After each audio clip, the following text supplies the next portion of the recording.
nights we have to stay up late to watch an important game. Yes. So that's the only thing I would change. I'd have 3 on Saturday and 3 on Sunday. I absolutely loved it. I love having the extra game. I love it that they spread it out over 3 days. I get a chance to celebrate, Saturday, Sunday, and Monday night. The only thing that I would do is move that game, and this is what I think they should do for Monday Night Football. Move it up from 8 o'clock or 8:20 to 7 o'clock. Right? Just that extra hour, I think, is huge because you want to get the younger generation to continue to watch football, right? My kids go to bed, not even, before halftime. Like, there is so, and I know it's, you got to worry about the West Coast, but with so many people right now over the last 2 years working from home, it's not like they're going to have their TV in front of them. They can stream it wherever they are. They can listen to it in the car. I don't care about the People's Republic of California. Put it at 4 o'clock. And especially when it's like MLK Day where people will have to, work into their home working anyway. Right? They're not working. The NFL changed its, folks did that one again, sorry. What are the 3 things that Brian Holmes can take out of this past weekend's game when it comes to rebuilding the lines? Put all the pieces together. Don't worry about your quarterback right now. You've got a bridge in Jared Goff. Add some receivers. Add a playmaker at every level on defense, defensive line, linebacker, safety. Get some solid corners. And then along the way, you'll have an opportunity, whether it's through free agency, whether it's through trade, or it's the draft. Not this year, maybe not next year, but you're going to have an opportunity to add a young quarterback. Be patient and put all of the other pieces together. You said 3 things. They need a linebacker, somebody like Devin White. They need to find that guy, keep getting great in the trenches. And the 3rd thing, maybe not right away, but we need to have a open quarterback. All right. We've got some great matchups in the divisional round. I think this is one of the greatest divisional round matchup weekends ever. Which team do you think is the most unpredictable heading into this one? I think it's Cincinnati Bengals because of their lack of experience. They haven't played a lot of big games. Joe Burrow's still a young quarterback. Chase obviously a rookie. Their offensive line is really shaky, so I think they are unpredictable. I'm actually going to stay with that game, but I'm going to go with the Tennessee Titans. I know Derrick Henry is back. What's that? Ding, ding, ding. Yeah, and I just don't know what to make of this. And everybody says, who they want to be in the Super Bowl, especially after last weekend. I think everybody forgot that the Tennessee Titans are still in the playoffs. They had to bye, and nobody understands that they had to bye. You look at Ryan Tannehill at quarterback, 3,700 yards, 21 touchdowns, 14 interceptions. He's been sacked 47 times. Like, where are they finding their offense? A.J. Brown, their leading receiver, 63 catches, 869 yards. They've got Westbrook and Keene, Julio Jones, both with, under 500 yards receiving. I just don't understand how they've gotten to this point to be the number 1 seed, except for the fact that you look at their conference, it sucks. And you look at their schedule, the last 7 games, they had 1 good win. 3 losses. Those 3 losses were the Texans, the Pats, and the Steelers. I just don't know what to believe about this team. Well, when they're not good, they're not good. But they have also beaten the Bills and Chiefs. Yes. Okay, so I think they have a chance. I think you nailed it, John, that to physically just dominate the Bengals if Henry comes out. And I actually expect that Derrick Henry to play a great game. There's some potential awesome conference championship matchups. Who do you want to see play in the AFC and NFC championship? This was an easy one for me. You got the old guys in the NFC, the Packers, the Bucks. You got, Rodgers and Brady. And then the young guys in the AFC, the Bengals and the Bills, Joe Burrow. I want to see what the future holds, but I also want a little piece of greatness in the past. We agree on 3 of them. Yes, I want to see Rodgers, Brady, and I also want to see Burrow and Mahomes. I just love watching them play. Yeah. It's a good one. All right, Ian Rappaport reported this weekend that Russell Wilson wants to explore his options this offseason. The Philadelphia Eagles have 3 of the top 19 picks in the 2022 draft. Should the Eagles offer the Seahawks all 3 of those picks for Jalen Hurts, and Jalen Hurts for what? Russell Wilson? No! Maybe 2, maybe, but the Eagles have so many other holes. Look,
on the Steelers, I know he's coming off an injury. I signed free agent Jameis Winston.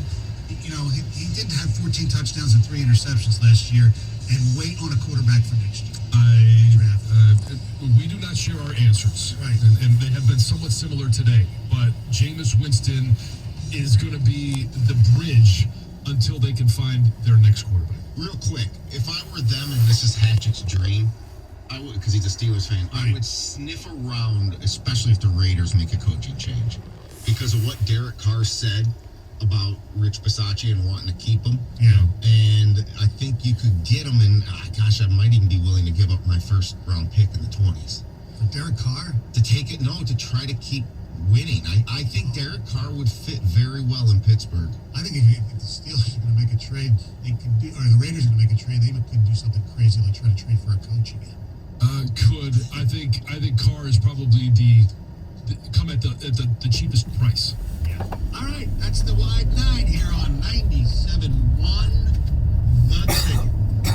Score big on the NBA action with a special offer from BetMGM. Simply place a $10 moneyline wager in any game. If either team hits a three-pointer, you'll win $200 in free bets regardless of your bet's outcome. Just use the bonus code STONY200 when you make your first bet to take advantage of this offer. Enjoy the NBA like never before with BetMGM's live betting options, boosted odds specials, and daily promotions all season long. Plus, earn M-Life rewards through BetMGM online. Play to use at any MGM resort nationwide. Turn loyalty points into comps for room nights, restaurants, and more. Visit BetMGM.com for terms and conditions. 21 years of age or older to wager. Michigan only. New customer offer. All promotions are subject to qualification and eligibility requirements. Rewards issued as non-withdrawable free bets or site credit. Free bets expire 7 days from issuance. Gambling problem? Call 1-800-270-7117 for confidential help. Excludes Michigan disassociated persons. 97.1 The Ticket. Traffic. From the WWJE 950 Traffic Center, roads are still looking great this morning, accident-free right now, although traffic volumes are beginning to pick up. No major issues to get around at this point. Now, keep in mind there is new road work. 75 northbound the exit ramp to 11 Mile is closed for long-term construction. Also, Lincoln Avenue 10.5 mile at 75 is closed. And in Ferndale today, Woodward, both directions north of 8 Mile, we have right lane closures until 4 o'clock. I'm Michelle Pena with traffic. Get the latest sports news and inside information about Michigan and Michigan State on the Five Star Zone with Rico Beard. Download it today on the Odyssey app.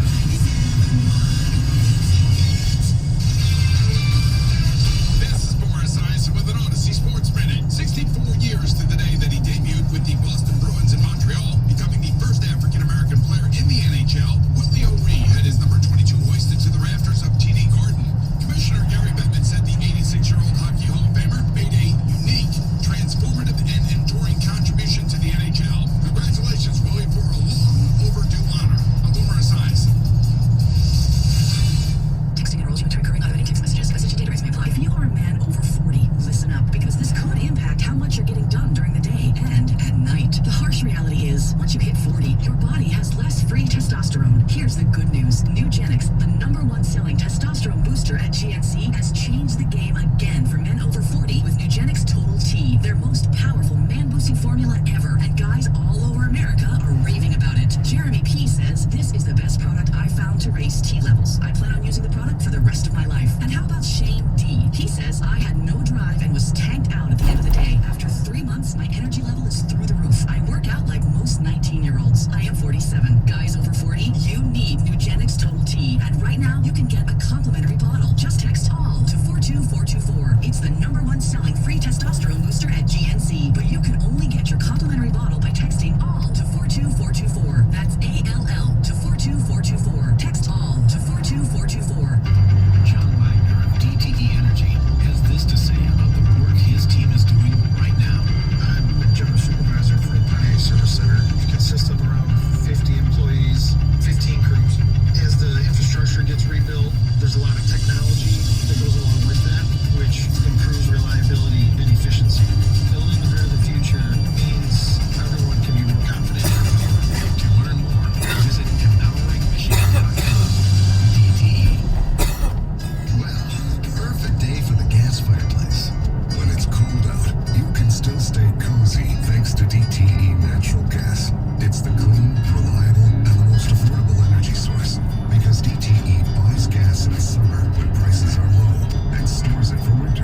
factory-trained technicians, and a full body shop that can repair all makes and models. Need a different set of wheels? We offer everything from new tires to an outstanding selection of new and pre-owned vehicles to choose from. So come discover the Gowling Toyota difference. Check us out online at GowlingToyota.com. Creamy nut butter makes it delightfully sweet. Roasted nuts make it perfectly salty. Get two great tastes in one delicious bar. Enjoy a Nature Valley sweet and salty nut bar today. Friday at 7:30, the Detroit Red Wings face the Dallas Stars at Little Caesars Arena. 97.1 The Ticket Street Team will be there starting at 5:30. Get your tickets for every home game at DetroitRedWings.com. Details at 97onetheticket.com. TJ Lang joins Stoney and Jansen Mondays at 9 on 97.1 The Ticket. Live from the Jamie Samuelson studio, here's Stoney and Jansen. 97 on the ticket. The telephone number 248-539-9797. Tom Izzo will join us at 8 o'clock last night at Weislers, Michigan. Got back to their winning ways. Dickinson back. And beat Maryland 83-64. The Pistons lose to Golden State 102-86. It wasn't really even that close. It was 66-38. By Sacramento tonight. So the Stoney app will be going crazy because one of Tyrese Halliburton. That has not worked out well. But then again, they might have won more games last year, and then they might not have had the number one pick. So you never know how that will work out.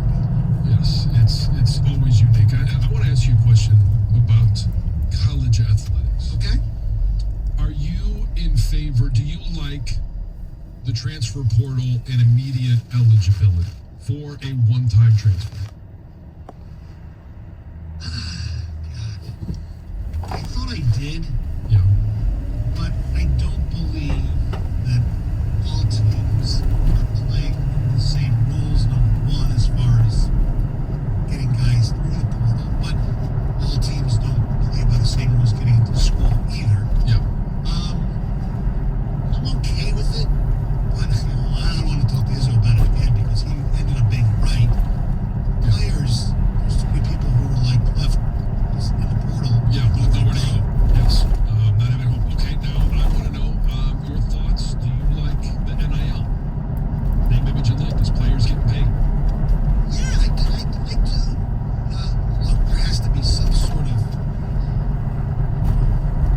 shall we say, jurisdiction, regulations on how it's done, because it is kind of weird where you have one guy in the team getting $1 million and somebody else is getting like $500. free McDonald's. Right. You know? Yes. But I mean, it's America, it's capitalism. and it's the NFL, right? And in a miniature version, you've got a quarterback who's making a third of your salary cap. You've got an offensive lineman or somebody else who's making much less. Like the one-time transfer, the fan in me says, I wish these guys would stay longer or, make them, because I think that would make people transfer less if they knew they didn't have to, if they knew they had to sit out.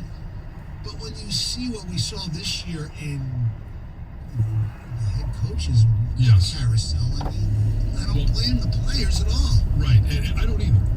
And I do think that giving more power to the players, at least in regards to their circumstances and being able to change and make their own decision. They got a one-time transfer. Hey, you're immediately eligible. You don't have to sit out. And then you can also have another one if you're a grad transfer. Now, I do want to shift this to coaches because we hear a lot of times coaches, I'm either for it or I'm against it. Fans, I'm for it or I'm against it. There's a new take on this, and it's from the new national championship head coach, Kirby Smart, regarding coaches. We got a little bit of a clip here from Kirby Smart. You're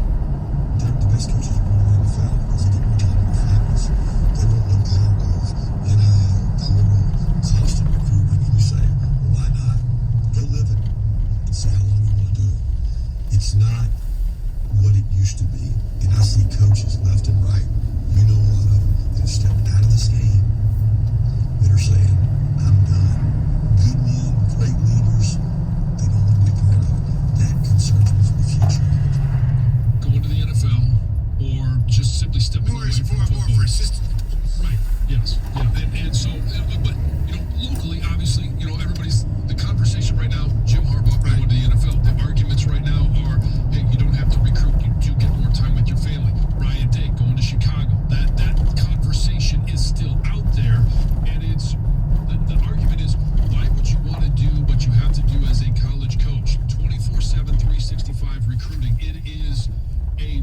It's a grueling life to live. Right. And if you've got a family, the NFL is very enticing. And that's where I'm curious, and I think this is an interesting take. There are some coaches that just get out of football.